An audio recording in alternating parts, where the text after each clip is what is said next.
안녕하세요. 영업의 신조입니다. 오늘 또 월요일이네요. 제가 메타버스 이프랜드에서 어떤 뮤지컬 행사가 있어가지고 한복을 좀 입어봤습니다. 괜찮으신지 모르겠는데요. 네, 오늘 진행할 내용은 제품 라이프 사이클에 대해서 좀 알아보도록 하겠습니다. 보통 PLC라고도 얘기하는데요. Product Life Cycle 이렇게 얘기도 하고요. 종료 시점 기준으로 보면은 라이프 프로덕트 라이프 스팸이라고도 얘기도 하고요. 여러 가지 표현이 있습니다. 근데 이제 제품이 이제 최초에 탄생하면서부터 그리고 이제 소멸될 때까지를 이제 라이프 사이클이라고 이제 얘기를 합니다. 이 라이프 사이클에 따라서 보증 기간이라든지 이런 것들이 정리가 좀 되는 거라고 보시면 되고요. 수명에 대한 거는 이제 인간에도 수명이 있잖아요. 이제 태어나서 유아기, 청소년기, 성장기, 그리고 청년기, 그리고 중년기를 거쳐서 노년기에서 이제 죽음에 이르는 것처럼 제품도 똑같이 개발 단계부터 해서 뒤에 보시면 프로덕트 디벨롭먼트 개발부터 시작해서 인트로덕션 기기, 도입기, 그다음에 성장기, 성숙기, 세태기 이렇게 크게는 이제 네 가지로 이제 나눕니다. 그래서 프로덕션 디벨롭먼트에서는 아직 제품이 태생하기 전이기 때문에 네 단계에 속하지는 않고 그 전 단계로 구분을 하고 있습니다. 그래서 모든 제품들은 이렇게 네 단계의 생명 주기를 가지고 있기 때문에 기업들은 이렇게 다양한 상황에 따라서 기업들이 해야 될 마케팅 요소들을 전략적으로 각 스테이지에 맞게 전략을 수립하고 실행해 나가는 게 키 핵심 포인트라고 생각하시면 되겠습니다. 도입기를 먼저 살펴볼 건데요.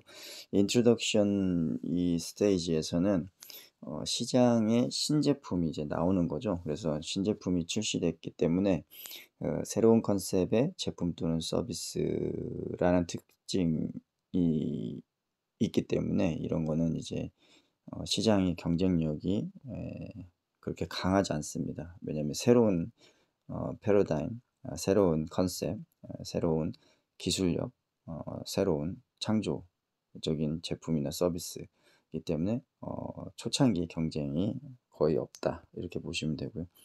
근데 이제 단점은 뭐냐면 단점이라는 것보다 좀 부족한 점은 뭐냐면 제품이 명성이 없는 거죠. 지명도가 조금 떨어지기 때문에 소비자들이 쉽게 구매가 이제 일어나지 않는 상태 그런 거를 이제 볼 수가 있겠고 그렇기 때문에 이제 제품은 만들어 놨는데 매출은 좀 그렇게 급격하게 발생하지는 않죠. 그래서 그리고 또 이제 이게 첫 제품이기 때문에 이 약간 베타성이 좀 강합니다. 초반에는. 그래서 제품에 대한 그 개발 막바지 작업도 들어갈 수도 있고 그리고 이제 카파 진행이라고 하는데 corrective action하고 prevent action 시정 조치 그러니까 뭔가 문제가 터졌을 때 빨리 대응하는 방법 그리고 그 대응한 문제점이 다시 재발하지 않는 예방 방법 이렇게 해서 이런 카파 corrective action and prevent action 이런 것들을 이제 진행해야 하고요. 그런 과정에 반복적인 부분이 이제 품질 관리를 높이는 그런 작업으로 이제 도입기에는 이제 진행이 돼야 됩니다. 그리고 성장기는 말 그대로 growth 이제 계속 지속적으로 발전한다는 것이고요. 굉장히 행복한 시기죠. 제품의 지명도가 이제 올라가면서 이제 세일즈도 재밌어지는 시기고 세일즈가 일어나기 때문에 당연히 판매가 늘어나는 거죠. 그러면서 이제 없었던 수요층도 이제 증가하게 됩니다. 그래서 매출이 상당히 올라가는 그런 시기라고 보시면 되겠고요. 그리고 이제 제품 단가나 원가도 이제 제품 수요가 늘어나기 때문에 서브 컨트랙터 이제 하청 업체에게 그 부품이나 자재 오더를 낼 때 수량이 올라가게 되죠. 그렇기 때문에 당연히 증가되는 수량만큼 가격 경쟁력도 싸게 견적을 받을 수 있는 것이고, 그렇기 때문에 가격 경쟁력도 이제 조금씩 좋아집니다. 그래서 어 이런 것들이 이제 성장기 때는 상당히 큰 기반이 된다. 그래서 자연적으로 이제 이익 구조가 좋아지게 되면서 이익이 상승하게 되는 거죠. 근데 이제 여기서 조금 아이러니하게도 시장성이 좋아지는 게 이제 확인이 됐기 때문에 사람들이 하나둘씩 그 사업에 뛰어들기 시작합니다. 그래서 경쟁자들이 등장하게 되는 시기이기도 하고요. 그래서 경쟁 우위에 서기 위해서 이제 설득력 있는 프로모션을 이제 진행을 해야겠죠. 그래서 광고하고 홍보하고 여러 가지 이런 선전들을 시기적절하게 전략적으로 대응을 하는 필요성이 성장기 때는 필요합니다. 성숙기로 한번 넘어가 보도록 하겠습니다. 이제 성숙기는 이제 중년에 속하는데요. 인간에서는 어느 정도 다 자랐고 이제 굉장히 멋져지는 거죠. 네. 뭐 재산, 뭐 성공 뭐 이런 것들 굉장히 성숙기에 최고 절정기를 달리는 것처럼 제품도 시기적으로 성장기의 그로스 레이트를 지나게 되면 매추리티 성숙기 기간의 이제 스테이지에 다다르게 됩니다.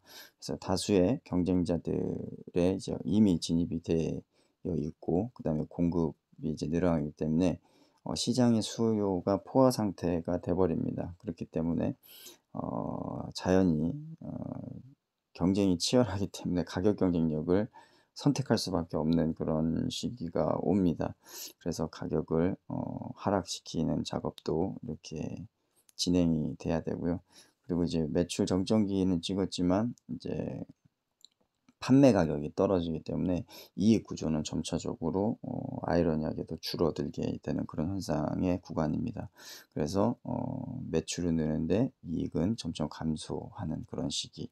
그래서 시장 점유율 보존율을 늘리기 위해서 굉장히 애를 많이 쓰는, 예, 같은 한정된 파이 속에서 나눠 먹기 식이죠, 경쟁자들하고. 그렇기 때문에 이제 유통망의 채널 관리라든지 유지, 지원, 이런 보호 전략 이런 것들이 상당히 중요합니다. 그래서 기능적으로는 어느 정도 더 이상 차별화를 할 수 없는 상황의 스테이지고요. 그렇기 때문에 디자인적인 요소라든지 스타일리시한 부분, 그리고 패키지에 대한 상품, 그다음에 추가로 보는 보너스, 그리고 뭐 여러 가지 이미지 홍보 뭐 이런 것들을 통해 가지고 약간 브랜딩을 업하는 그런 쪽으로 집중해서 마케팅을 진행하는 게 좋고요. 마지막 세태기, 인간에서의 그 마지막 노년기와 죽음의 직전이라고 보시면 됩니다. 그래서 저 뒤에 보시면 네, 네. 디클라인 라인의 그런 쪽으로 보시면 되는데요. 제품의 니즈가 이제 없어지는 거죠. 왜냐면 시대가 변했고 그다음에 제품 수요 고객층에 이미 그 다음 세대로 이제 넘어간 상태라고 보시면 됩니다. 그래서 매출도 없고 이익도 없고 한순간에 하락하는 그런 시기입니다. 그래서 경쟁자 수도 이제 급격히 줄어들겠죠. 왜냐면 생존할 수 없는 환경이기 때문에. 그래서 이제 이미 시대에 맞지 않는 제품, 올드 프로덕트 스타일이 돼 버린 겁니다. 그래서 이럴 때는 어떻게 해야 되냐면 새로운 기술을 개발이 진행돼야 되는 거고요. 그리고 제품이 런칭 준비가 완료가 돼서 이제 치고 올라가는 타이밍이어야 합니다. 그래서 이때는 경쟁사들하고의 싸움이 아니라 자기 스스로의 그 내부적인 역량을 어떻게든 잘 가다듬어서 새로운 기술과 제품력을 런칭하는 기업 내의 자체 역량에 대한 부분이 고민이 돼야 될 것입니다. 그리고 오래된 제품, 기존에 이제 사용했던 제품들을 이제 정리를 해야 되는데요. 단호하게 이제 철수의 그런 판단을 내려야 되고, 정책적으로 그렇기 위해서는 이제 재고라든지 여러 가지 자재에 대한 소진, 그리고 서비스에 대한 부분도 특별 가격 파격 할인으로 50%, 60%, 80%까지 해서 재고 소진을 진행해서 마무리 단계를 진행을 해야 됩니다. 이럴 때는 이제 광고나 이런 건 하진 않는데 단종이라든지 폐기에 관련된 정책적인 마케팅 전략이 필요하겠죠. 그런 반면에 이제 새 기술과 새 제품에 대한 런칭에 대한 준비는 병행해서 진행을 하는 게 좋을 것 같습니다. 자, 오늘은 이렇게 제품에 대한 태생, 도입기부터 해 가지고 이제 철수, 단종, 쇠퇴기까지 도입기, 성장기, 성숙기, 쇠퇴기 이렇게 인간의 유아기, 청년기, 중년기, 노년기에 맞춰 가지고 쉽게 얘기를 해 보았습니다. 오늘 하루도 힘내시고 파이팅 하시기 바랍니다. 영업의 신조였습니다. 마치겠습니다.